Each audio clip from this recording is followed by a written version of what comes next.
Salut tout le monde, j'espère que vous allez bien. On se retrouve aujourd'hui pour parler du livre et ensuite Le silence de Rose Mallet. Donc on va changer un petit peu, j'ai pris Monsieur iPad pour vous lire le synopsis parce que c'est vrai que je vous le donne jamais, c'est un peu casse-pied.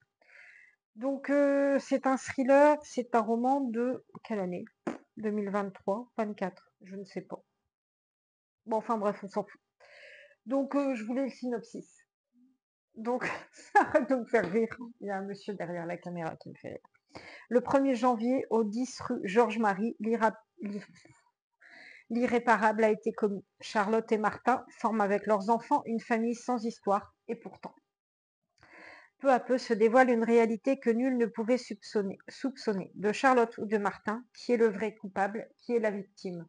Tu peux arrêter de rire, s'il te plaît? Un récit glaçant, un suspense distillé au fil des pages, un portrait sans concession d'une famille en apparence ordinaire. Arrête s'il te plaît, tu fais le con. Donc voilà le synopsis. Bon, alors c'est un primo-roman. Donc certes, quand il y a un primo-roman, on sait qu'il peut y avoir des choses à améliorer, que l'écriture n'est pas parfaite, mais pour moi ça a été une lecture plus que mitigée. Déjà parce que le genre de récit et le sujet abordé, pour moi, c'est du déjà vu. Bon, alors aussi, je sais, vous allez me dire que bon nombre de romans, notamment dans le genre thriller, excusez-moi, je regarde mon chihuahua qui mange des cailloux. Donc, que bon nombre de romans reprennent la même thématique. Ça, c'est pas un problème, mais ça a été pour moi un combo de plusieurs choses qui fait que je me suis ennuyée. Déjà, la thématique déjà abordée.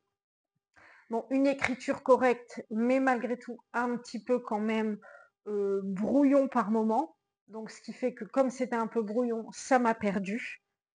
Et puis c'était vraiment trop, trop, trop long. Pourtant, il fait pas énormément de pages, hein, il en fait que 281. Ça tournait en rond, quoi. Donc voilà, donc justement, ça a beaucoup tourné en rond, donc je décrochais et j'avais pas envie d'y revenir. Et en général, moi qui suis assez amatrice de thriller, quand j'ai pas envie d'y revenir, c'est pas bon signe. Et la fin, ne m'a pas convaincue du tout. Mais pas du tout. De toute façon, tout comme le reste du roman, hein. Forcément, si ça a été mitigé. Bon, parfois, la fin, je sais qu'elle peut rattraper les choses, mais chez moi, ça ne l'a pas fait. C'est pas un flop, pas du tout. Mais quand je vois certains qui encensent ce roman, je me dis que soit on n'a pas lu la même chose, ou alors moi je suis complètement passée à côté. Voilà, je sais pas. C'est pas mauvais, pour un primo-roman, c'est même plutôt pas mal, mais c'est du déjà vu en fait. C'est vraiment ça. Du déjà vu avec une écriture moyenne. Voilà. Bon.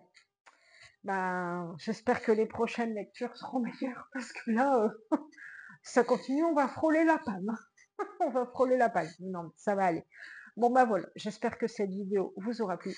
Je vous fais des gros bisous et je vous dis à bientôt.